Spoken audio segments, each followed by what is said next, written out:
데살로니가전서 2장 1절과 2절 2절 말씀 보시겠습니다. 데살로니가전서 2장 1절 2절 2절 말씀. 우리 말씀 한 목소리로 같이 읽겠습니다. 2장 1절과 2절 말씀 같이 읽겠습니다. 시작.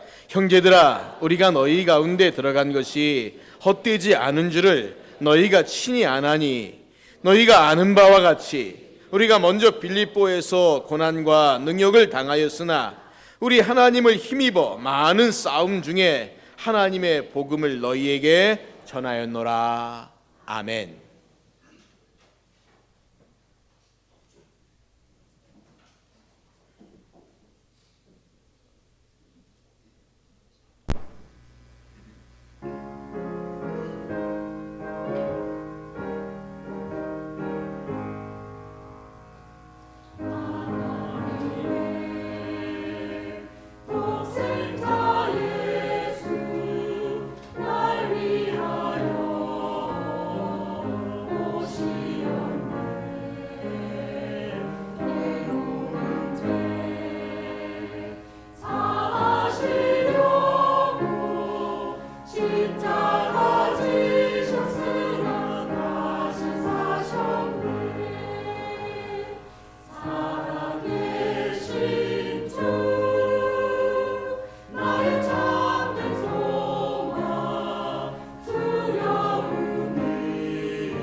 사랑과 같이 인사합시다. 돌아보시면서요, 주님의 이름으로 축복합니다. 예, 축복합니다. 예, 주님의 이름을 축복합니다.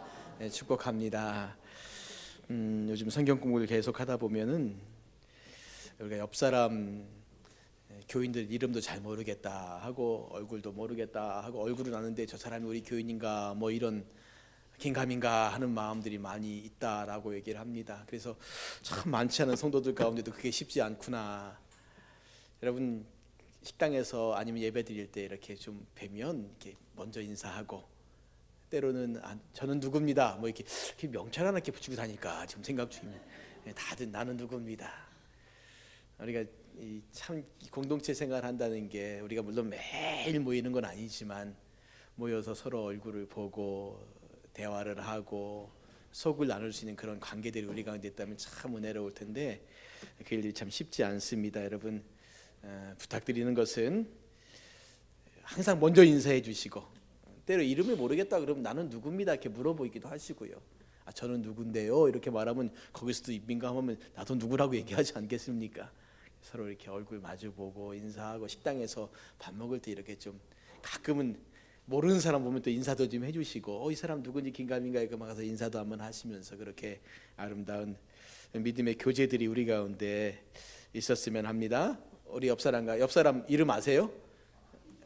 그럼 부부지간에 알죠.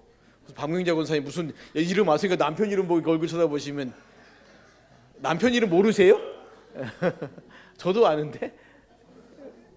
예 모르시죠. 한장군이 옆에 집사님 젊지만 이름 모르시죠? 잊어버렸죠. 예, 이따가 꼭 이름 외우시기 바랍니다. 예, 반갑습니다. 우리 다시 한번 옆 사람 보고 인사합시다. 반갑습니다. 예, 반갑습니다. 반갑습니다. 고맙습니다. 예, 꼭 밥 먹을 때도 꼭 인사해 주시고 반갑습니다. 사랑합니다. 저는 아무개입니다.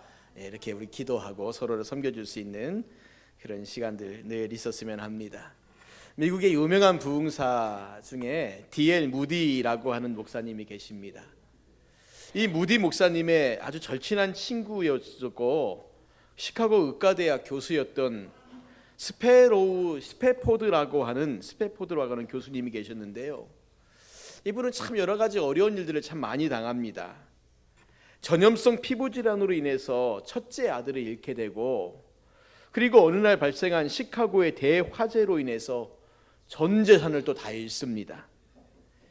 1873년 유럽에서 있었던 이 무디 목사님의 전도 사역을 돕기 위해서 아내와 네 딸과 함께 온 가족이 유럽을 가자라고 해서 유럽행 배에 올랐는데 갑자기 교수님이 뜻하지 않은 일이 생겨서 배에서 내립니다. 그래서 내가 다음번 배를 타고 가겠다라고 이 가족들에게 말하고 그리고 내립니다. 그런데 스페포드의 아내와 네 딸을 태운 배가 영국 철갑선과 부딪히는 사고가 나게 되고 얼마 후 스페포드 교수는 아내로부터 나만 홀로 살아남았습니다라는 전문을 받게 됩니다. 그러니까 내 딸이 죽은 거예요. 너무 큰 충격에 스페포드는 더 이상 어찌해볼 힘이 없었습니다. 얼마나 울었을까. 한참을 우는데 근데 하나님께서 그 마음을 이렇게 붙잡아 주시는 거예요. 슬퍼하지 마라. 슬퍼하지 마라. 다음 날 스페포드는 하나님이 주신 평안을 붙들고 시를 한 편 적습니다. 이 시가 바로 찬송가 413장의 내 평생에 가는 길이라는 찬송입니다. 내 평생에 가는 길 순탄하여 늘 잔잔한 강 같든지 큰 풍파로 무섭고 어렵든지 나의 영혼은 늘 편하다. 저 마귀는 우리를 삼키려고 입 벌리고 달려와도 주 예수는 우리의 대장되니 끝내 싸워서 이기리라. 저 공중에 구름이 일어나며 큰 나팔이 울릴 때에 주 오셔서 세상을 심판해도 나의 영혼은 겁없으리. 내 영혼 평안해. 내 영혼 평안해. 영어 원문 가사에 보면 It is well 그렇게 써 있더라고요. 괜찮아. 하나님이 하셨어. 괜찮아. 우리가 찬송가를 부르다 보면 맨 위에 영어로요 작사가가 누군지 작곡가가 누군지 이렇게 적혀 있습니다. 근데 작곡가들은 별 사연이 없는데 꼭 그 시를 쓴 사람들은 절절한 사연들이 있습니다. 아마 이 스패포드 교수님의 이 413장 내 평생에 가는 길도 아마 그런 이 절절한 사연 가운데 나온, 하나님을 향한 신앙 고백 가운데 나온 그런 찬송이 아닌가 생각이 듭니다. 제가 참 아끼는 목사님이 아마 이 글을 읽었나 봐요. 그리고 그 밑에다가 이런 고백을 쭉 하는데 그 고백이 참 저에게 은혜가 되었기에 그대로 여러분에게 좀 소개하려고 합니다. 그 목사님의 글입니다. 스패포드를 붙드셨던 하나님께서 나도 붙드실 것을 확신합니다. 하나님이 나의 대당되심을 고백하오니 당신의 종을 지키시고 담대하게 하시옵소서. 맡겨주신 사명 담대하게 감당할 수 있도록 위축되지 않고 뒤로 물러나지 않고 담대하게 믿음의 돌을 들고 서 있게 하소서. 제가 이 글을 읽으면서 이 목사님의 형편과 사정을 조금 압니다. 그래서 기도가 되었습니다. 마음이 많이 힘들구나. 하나님 붙잡아 주세요 라고 기도했습니다. 붙잡아 주세요. 여러분, 우리가 살다 보면 참 우리가 해야 될 일들이 많은데 그 많은 일들 가운데 때로 우리가 쓰러지고 넘어지는 이런 일들 정말 많이 있습니다. 그럼에도 우리가 이 땅을 살아가면서 우리가 꼭 해야 될 그런 일들이 있지 않습니까? 힘들다고 어렵다고 해서 아이 그만하자 이럴 수는 없잖아요. 힘들어도 해야 하고 어려워도 해야 될 그런 일도 우리 가운데 많이 있지 않습니까? 자, 그러면 여러분, 우리가 이 세상을 살면서 해야 하는 가장 가치가 있는 일이 뭘까? 가장 가치가 있는 일이 뭘까? 저는 그것이 주의 복음을 전하는 일이라고 생각을 합니다. 이미 믿음이 있는 자들에게 복음을 가르치며 전하는 일도, 혹은 아직 믿음이 없는 자들에게 복음을 전하는 일도 다 가치가 있습니다. 그러기에 이 사도 바울은 복음을 전하는 일에 자신의 생명을 다 걸었다 합니다. 요즘 우리 고재학 장로님께서 은퇴하신 이후에 은퇴 시간을 참 값지게 보내십니다. 1년 동안 우리나라 구석구석에 시간을 내서 다니시면서 무수히 많은 그 사진들을 올리시지 않습니까? 그 사진들 가운데 대부분은 다 이 복음의 흔적들입니다. 우리나라에 어떻게 복음이 들어왔고, 어떤 교회가 어떻게 세워졌고, 어떤 선교사님이 어떤 길을 걸어왔고, 참 귀하고 복된 일이죠. 값어치가 있는 일 아닙니까? 여러분, 사도 바울이 그렇게 말하잖아요. 나는 복음을 전하는 일에 내 생명을 걸었다고요. 그런 생명을 건 사람이 있었기 때문에 오늘 우리들에게도 복음이 와 있는 겁니다. 복음을 전하는 일에 가장 가치 있게 여긴 사람들이 있었기 때문에 오늘 우리들에게도 그 복음이 와 있는 겁니다. 자, 여러분 생각해 보세요. 생명을 건 사람에게 고난받는 것이나 능욕을 당하는 것, 이게 무슨 문제가 되겠습니까? 아무런 문제가 안 되죠. 난 생명 걸었는데요. 목숨을 걸었는데 뭐 고난 받는다, 능욕 당한다, 아무런 문제가 안 되죠. 오히려 고난과 능욕을 당하면 더 담대함을 가지고 나아갈 수 있습니다. 여러분 2절 말씀을 보십시오. 바울이 이렇게 고백하지 않습니까? 우리 2절 말씀 한 목소리로 같이 한번 읽겠습니다. 2절 말씀 읽겠습니다. 시작. 너희가 아는 바와 같이 우리가 먼저 빌립보에서 고난과 능욕을 당하였으나 우리 하나님을 힘입어 많은 싸움 중에 하나님의 복음을 너희에게 전하였노라. 여러분 보세요. 여기서 너희가 누굽니까? 너희는요 바로 이 데살로니가 성도들입니다. 너희가 아는 바와 같이, 그들이 지금 뭘 알고 있냐면 우리가 바울 일행이 빌립보에서 고난과 능욕을 당했다는 걸 이들이 알고 있어요.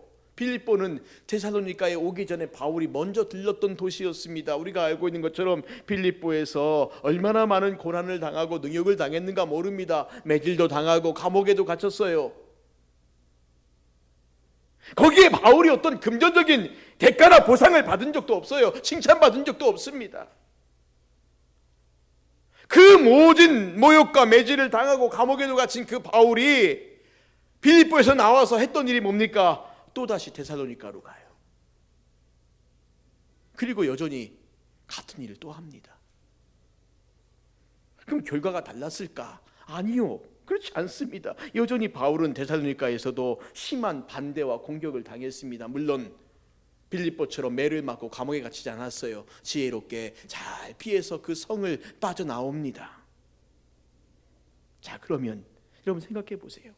바울은 어떻게 그렇게 살 수 있었을까?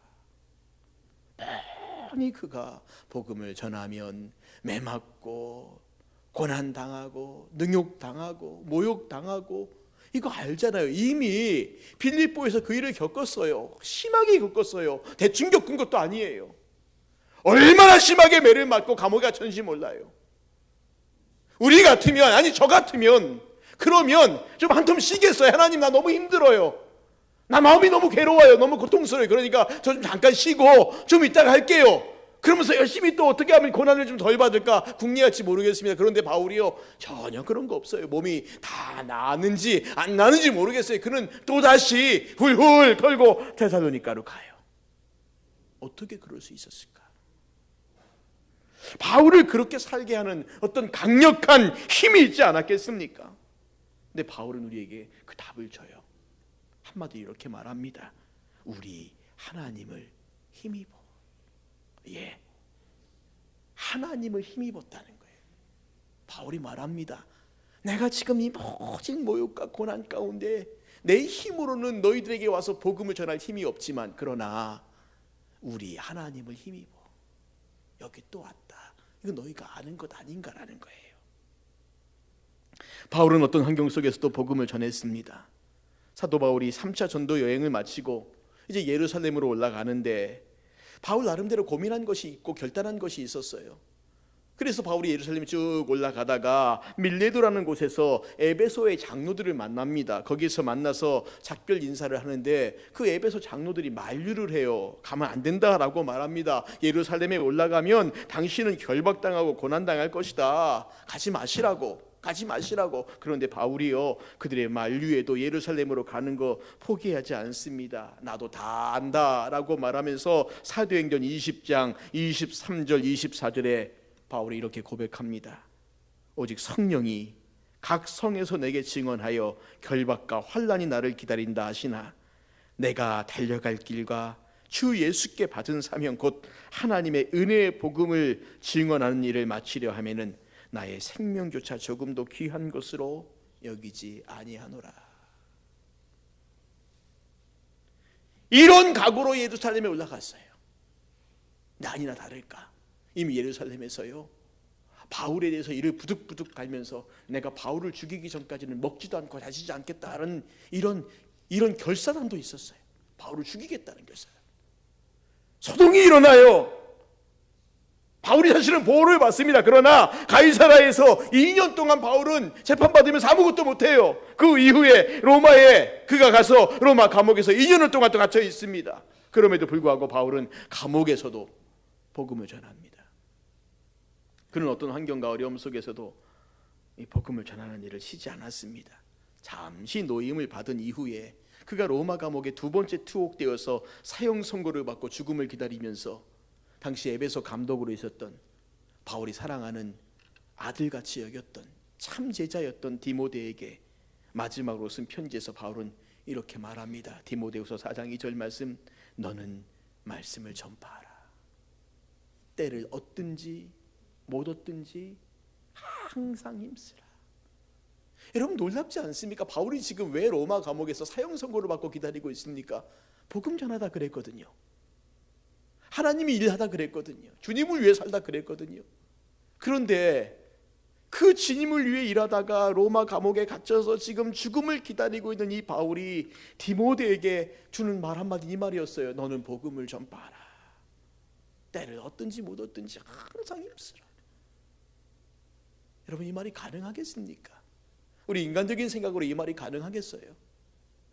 바울이 그의 일생을 살아가면서 무엇이 가장 귀하다, 무엇이 가장 가치가 있다, 이것을 알고 있기 때문에 바울은 지금 죽음을 앞에 둔 그가 마지막으로 쓴 편지, 그의 일생의 가장 마지막에 쓴 이 디모데후서에서 바울은 디모데에게, 그가 가장 사랑하는 그의 제자요 아들인 그의 디모데에게 너는 복음을 전파하라고 말해요. 이게 가장 가치가 있다. 이것보다 가치가 있는 일은 없다는 거예요. 성도님들, 성경에는 수많은 하나님의 사람들이 환난과 고통 속에 모욕과 매질을 당했지만 복음 전하는 일을 중단하지 않았습니다. 그것을 기록하고 있습니다. 지금도 많은 선교사들과 사역자들이 자신에게 주어진 사명을 감당하기 위해 온갖 고난과 어려움을 마다하지 않고 있습니다. 우리가 다 알지 못하지만 지금도 이슬람권에서 복음을 전하고 순교하는 선교사와 그리스도인들이 아주 많습니다. 그럼에도 복음을 전하는 일 멈추지 않고 있습니다. 오늘 우리도 이 사명을 감당하고 있느냐 하는 것입니다. 저는 우리 그리스도인들이 날마다 우리 스스로에게 되새겨야 할 중요한 질문이 세 가지가 있다라고 생각을 합니다. 첫째는 나는 구원받았는가 하는 질문입니다. 의외로 많은 사람들이요 이 질문 앞에 대답을 잘 못합니다. 당신은 구원받았습니까? 예. 이 질문 앞에 예 하나님 그럼요. 난 구원받았어요. 나는 백성입니다. 이것을 정말 자신 있게 대답할 사람들이 얼마나 될까요? 몇 %일까요? 30%요? 50%요? 그 정도만 해도 감사하겠습니다. 두 번째는 나는 어떤 사명을 받았는가 하는 것입니다. 하나님은 우리에게 은사와 달란트를 주시고 각각에 맞는 사명들을 주셨어요. 사명입니다. 직업이 아니란 거예요. 우리 각자가 다 직업을 가지고 있고 하는 일이 있고 좋아하는 것 있고 잘하는 것 있습니다. 그런데 사명은 하나님 우리에게 주신 겁니다. 우리가 있는 곳에서 어떻게 우리가 주의 일들을 감당하고 있느냐라는 거예요. 마지막 세 번째는 나는 이 사명을 감당하고 있는가 하는 것입니다. 오늘도 이 사명을 감당하고 있는가? 자, 성도님들, 이 질문에 어떤 답을 하실 수 있습니까? 이 질문의 대한 대답 여하에 따라 우리의 삶의 마지막은 아마 달라질 겁니다. 어떻게 답을 하시겠습니까? 어떤 답을 하시겠습니까? 당신은 구원받았습니까? 나는 구원받았는가? 하나님 오늘 우리에게 지금 이것 확인하고 계실 거라는 거예요. 나는 구원받았는가? 어떤 사명을 가지고 있는가? 그 사명을 나는 지금 오늘도 감당하고 있는가? 내가 오늘 나에게 주신 사명을 알고 감당하고 있다면 아마 그 앞에 있는 질문들은 이미 대답이 되었을 겁니다. 그런데 오늘 내가 어떤 사명을 받았는지, 그것을 오늘 감당하고 있는지 아마 이것에 대한 답이 안 돼 있다면 그 앞에 있는 질문에 대한 답도 지금 우리가 못하고 있을지 모릅니다. 사랑하는 성도님들, 어떤 답 하시렵니까? 하나님 우리에게 묻고 계세요. 어떠냐? 너는 어떠하냐? 오늘 사도 바울은 이 대답 앞에, 이 질문 앞에 대답을 너무 잘했던 사람이에요. 그래서 무엇을 통해 알 수 있냐면 그의 삶을 보면 그는 매일매일 매 순간순간마다 그에게 주어진 사명을 감당하고 있었습니다. 자, 그러면 바울이 어떻게 이런 일들을 행할 수 있었을까? 이런 삶을 살아가는 것을 가능하게 한 힘이 무엇이었을까? 자, 오늘 본문에서 뭐라고 말한다고요? 바울은 정확히 이렇게 말해요. 하나님을 힘입었다. 하나님을 힘입었다. 너희가 아는 바와 같이 우리가 먼저 빌립보에서 고난과 능력을 당하였으나 우리 하나님을 힘입어 많은 싸움 중에 하나님의 복음을 너희에게 전하였다라고 말해요. 바울이 우리 하나님을 힘입어 많은 싸움 중에 하나님의 복음을 전했다라고 말하는 겁니다. 바울은 어느 곳에서나 담대하게 이 복음을 전했어요. 그의 그런 용기와 확신은 하나님으로부터 주어진 영적인 힘이었습니다. 맞아요, 성도님들. 우리가 복음을 전하고 복음의 삶을 살고 하나님의 자녀로서 성도로서의 삶을 사는 거, 그거 우리가 하는 거 아닙니다. 우리 힘으로 못해요. 아무리 내가 말재주가 좋고 용기가 너무 많고 할 수 있을까요? 그렇게 해서 복음을 전할 수 있을까? 예, 전할 수 있습니다. 때로는 큰 상품을 걸어놓고요, 몇 명 전도하면 뭐 어떻게 한다 뭐 이런 것들 하면은 사람들 데리고 올 수 있어요. 그런데 그 열매가 온전치 못하기에 대부분 그런 영향력이 상실해버리면 그도 교회를 떠납니다. 예수 믿으면 건강해져요. 예, 그럴 수 있습니다. 그럼 아프면 어떡할 겁니까? 예수 믿으면 잘 됩니다. 예, 그럴 수 있어요. 안 되면 어떡할 겁니까? 예수 믿으면 성공합니다. 예, 그럴 수 있어요. 그럼 안 되면 어떡할 겁니까? 떠나야지요. 나는 그것 때문에 왔으니까요. 그런데 하나님의 힘으로, 하나님의 능력으로, 하나님의 은혜로 살아가면 우리가 오늘 복음을 전하고 성도답게 사는 삶 살 수 있지 않겠습니까? 예수님이 승천하시기 전에 제자들에게 하신 말씀을 보십시오. 마태복음 28장 18절부터 20절까지 말씀을 쭉 읽어보면 맨 마지막에 20절에 우리에게 이렇게 말합니다. 볼지어다 내가 세상 끝날까지 너희와 항상 함께 있으리라. 제자들을 보내시면서요, 그 예수님께서 뭐라고 말씀하시냐면 우리와 함께 하시겠다고요. 왜? 너희들만 보내면 내가 걱정되고 염려되니까 내가 너희와 항상 함께 있겠다고 말씀하세요. 또 승천하시면서 뭐라고 말씀하십니까? 사도행전 1장 4절 말씀에 예루살렘을 떠나지 말고 하나님께서 약속하신 것 기다리라 말씀하신 다음에 8절 말씀에 오직 성령이 너희에게 임하시면 너희가 권능을 받고 예루살렘과 온 유대와 사마리아와 땅끝까지 이르러 내 증인 되리라 말씀하지 않습니까? 성령이 임하시면 권능 받고, 성령의 권능으로, 성령의 능력으로. 왜 하나님 예수님께서 승천하시면서 당신이 함께 하실 것을 약속하고 당신께서 약속하신 당신의 영인 성령을 기다리라고 하셨을까요? 그것은 주님께서 이 땅에 남겨놓으신 복음 전도의 사역과 복음의 삶을 사는 것은 인간의 힘으로 하는 것이 아니라 하나님의 힘으로 하는 것임을 아셨기 때문에 그렇습니다. 정말 성령께서 임하신 후에 여러분 제자들의 변화된 모습을 보십시오. 그들에게 담대함이 생겼습니다. 용기가 생겼어요. 사람들이 놀래요. 저 사람 평범한 사람 아니냐, 저 사람 갈릴리 어부 아니냐, 어떻게 저런 말을 할 수 있고 어떻게 저런 용기를 갖고 살 수 있을까? 권력자 앞에서요 당당합니다. 두려워하지 않아요. 권세 앞에서 당당합니다. 세상의 권력 앞에서 두려워하지 않습니다. 그 어떤 것도 그들을 두렵게 할 수 있는 것이 하나도 없습니다. 왜요? 그들이 하나님을 힘입었기 때문에, 성령의 권능으로 살아가기 때문에. 여러분, 우리가 이 땅을 살면서 참 염려하고 근심하고 걱정하는 거 많지 않습니까? 대부분 그것들을 바라보면서 우리가 믿음이 흔들릴 때가 얼마나 많은지 몰라요. 돌아보면 정말 별것 아닌데, 아무것도 아닌데, 너무나 작은 것인데 그 작은 것 앞에서 우리가 흔들리고 넘어질 때가 얼마나 많습니까? 돈이 잘 벌리다가 갑자기 돈이 잘 안 벌려요. 건강했는데 갑자기 몸이 아파요. 인간과의 관계 속에서 어려움을 당해요. 흔들리잖아요. 흔들리지 않습니까? 요즘 한국교회를 바라보면서 저는 한국교회가 더 이상 하나님의 힘과 능력으로 살지 않는구나라는 생각이 듭니다. 돈의 힘과 권력의 힘과 사람의 힘으로 살아간다고 보여져요.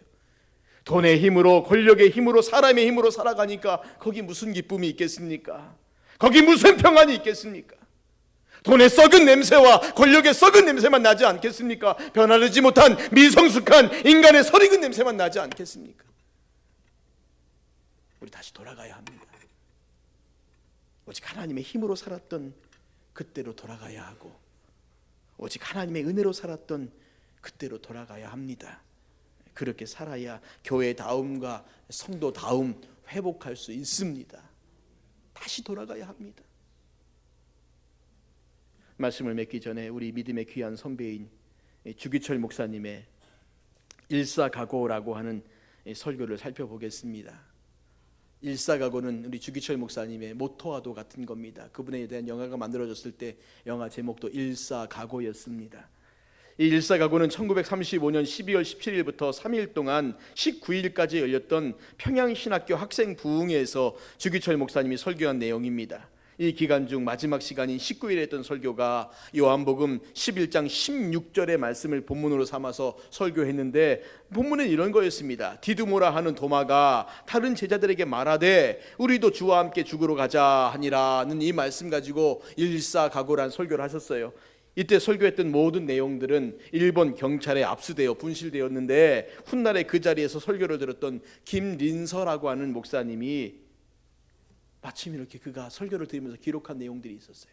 이것 가지고 가필한 내용이 남아있는데 크게 일사각오의 세 가지를 말씀하십니다. 첫 번째는 예수를 따라서 일사각오하자. 예수를 버리고 사느냐, 예수를 따라 죽느냐. 예수를 버리고 사는 길은 정말 죽는 길이고 예수를 따라 죽는 길은 정말 사는 길이다. 그래서 예수님의 12제자들 중에 가장 솔직하게 했던 도마가 우리도 주와 함께 죽자고 일사각오를 하였다. 둘째, 남을 위하여 일사각오하자. 예수님의 일생은 자신을 위하여 사신 것은 하나도 없고 순전히 남을 위해 사신 일생이었다. 이 세상에 태어나심 자체가 남을 위한 것이었고 십자가의 죽으심 또한 죄인을 위하심이었다. 그러므로 우리들 예수를 믿는 자들의 행위도 역시 남을 위한 희생이어야 한다. 세상 사람들은 남을 희생하여 자기의 이익을 도모하지만 기독교는 자기를 희생하여 남을 구원하는 신앙이다. 도마도 훗날에 1억 인도인을 위하여 목숨을 바쳤다. 도마의 일사각오, 오늘을 살아가는 우리들은 남을 위한 일사각오를 다짐하자. 셋째, 부활 진리를 위한 일사각오를 하자. 부활의 복음이 우리들에게 이르기까지 피로써 전하여 왔다. 로마 제국의 잔혹한 박해 아래 50만 성도가 피를 흘렸다. 로마 교황의 핍박 아래 100만 성도가 피를 흘렸다. 우리가 읽고 있는 성경은 피로써 써졌고 피로써 전하여졌다. 피로써 전하여진 부활의 복음을 우리 또한 피로써 지키고 전하여야 한다. 예수님과 함께 죽고자 다짐하였던 도마의 일사각오 다짐은 오늘 우리들에게도 요청되어진다. 이게 목사님의 일사각오란 설교입니다. 주기철 목사님은 가장 일제 탄압이 심했던 1930년대에 부산에서 평양에서 목회를 하면서 끊임없이 많은 고난과 고통을 당합니다. 감옥에도 갇히고 매도 맞고 몇 번의 위협을 겪고 결국 그러다가 감옥에서 순교를 합니다. 여러분, 왜 그렇게 살까요? 그 인생 말고, 그 삶의 방법 말고 다른 방법은 없을까요? 그걸 우리가 잘 모르겠습니다. 주님을 위해 살아간다는 것이, 어떤 사람은 그래요. 아니, 꼭 그렇게만 살아야 합니까? 다른 방법 없습니까? 예, 하나님 우리에게 허락하시면 다른 방법도 있겠죠. 그런데 잘 모르겠습니다. 그러나 한 가지 중요한 것은 무엇이냐면, 우리가 오늘 어떠한 삶의 현장 가운데 있든지 하나님을 힘입어 살아가야 한다는 겁니다.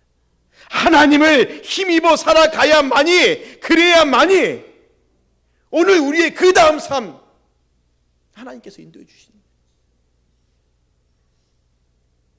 복음을 전하고 복음의 삶을 살고 교회다움을 회복하고 성도다움을 회복하는 거 우리의 힘으로 안 됩니다. 예수님 믿고 살아가는 이 삶이요, 우리의 힘으로 안 됩니다. 아무리 머릿속으로 계산해도 절대 안 됩니다. 하나님을 힘입어 살 때만 가능합니다. 하나님의 힘의 능력으로 살 때만 가능합니다. 하나님 힘입어 살고 있습니까? 하나님 힘입어 일사각오의 정신으로 살아가고 있습니까? 하나님, 나를 붙드소서. 하나님이 나의 대장 되심을 고백하오니 당신의 종을 지키시고 담대하게 하시옵소서. 맡겨주신 사명 담대하게 감당할 수 있도록 위축되지 않고 뒤로 물러나지 않고 담대하게 믿음의 돌을 들고 서 있게 하소서. 한 목사님의 고백이 우리 모두의 고백이 되기를 주님의 이름으로 축복합니다. 하나님의 힘을 입어서 그 능력으로 매일매일 하나님의 자녀답게, 예수 그리스도의 제자답게 주님의 길을 따라가는 우리 모두의 삶이 되기를 주님의 이름으로 축복합니다. 우리 같이 시간에 찬송하고 기도하겠습니다. 예수 피를 힘입어라고 하는 찬송을 부르겠습니다. 주의 보좌로 나아갈 때에 어떻게 나아가야 할까? 나를 구원한 주의 십자가, 그것을 믿으며 가네. 우리 같이 찬양하고 기도하겠습니다.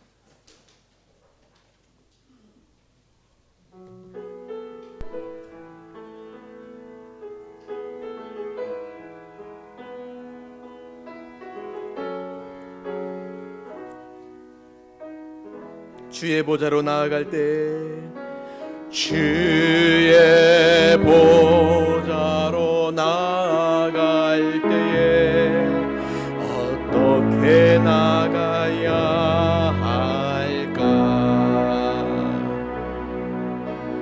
나를 구원한 주의 십자가, 그것을 믿으며 가네. 주의 보좌로 나아갈 때에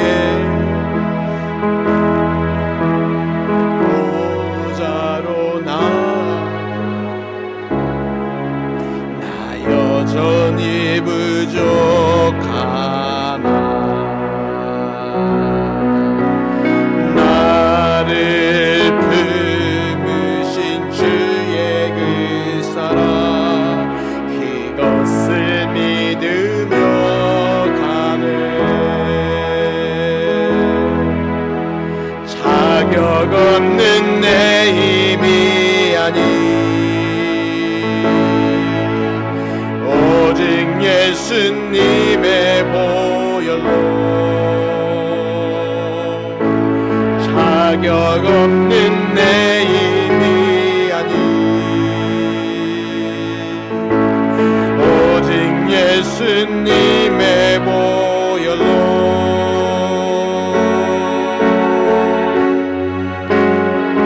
십자가의 보혈,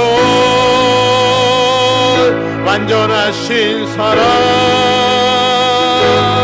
힘입어 나갑니다. 십자가의 보혈, 완전하신 사랑,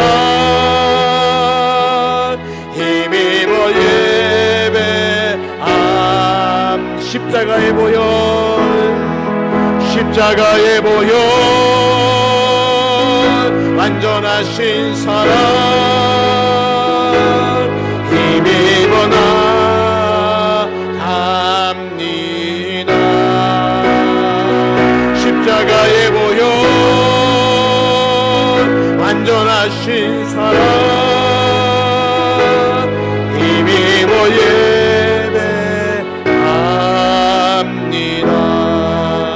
사랑하는 성도님들, 예수님을 믿는다 하면서 우리의 믿음의 삶이 정말 구원받은 성도로서 살고 있는지, 아니면 예수님을 믿고 교회에 나오는 것이 단순한 취미 활동인지 아니면 종교 활동인지, 오늘 우리는 사도 바울의 이 모습을 보면서 고난과 능력 가운데 있지만 우리 하나님을 힘입어 살아가는 그 모습들, 그 환난과 핍박 가운데서도 죽을 줄 알면서도 끝내 그 믿음의 길을 가는 이 주기철 목사님을 비롯한 우리 믿음의 선배들의 모습들, 오늘의 이 땅 가운데서 우리는 정말 하나님을 힘입어 살고 있는지, 아니면 그냥 우리가 이 땅에 내 힘 가지고 좀 살다가 안 되면 안 돼 포기하자, 혹여 우리가 그런 모습으로 살고 있지 않은지, 주님의 힘을 힘입어서,